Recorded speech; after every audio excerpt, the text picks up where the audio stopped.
Blended families face unique challenges when it comes to estate planning, especially in Missouri and Arkansas.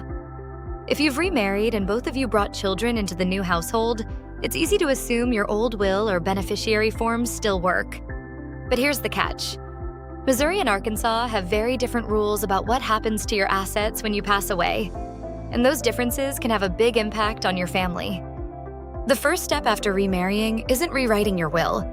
It's checking your beneficiary forms on retirement accounts, life insurance, and bank accounts.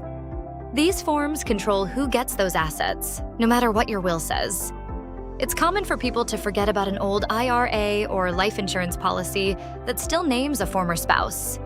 In both states, the name on the form wins every time. When it comes to stepchildren, neither Missouri nor Arkansas automatically includes them in your inheritance unless you've legally adopted them or specifically named them in your documents.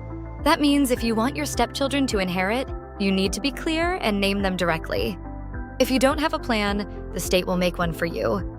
And the results are very different depending on which side of the state line you live on.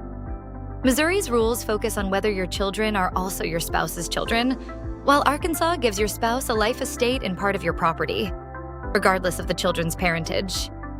Estate planning for blended families isn't one size fits all. If your documents still look like they did during your first marriage, it's time for a review. Taking the time now can prevent confusion and conflict later, and make sure your wishes are honored.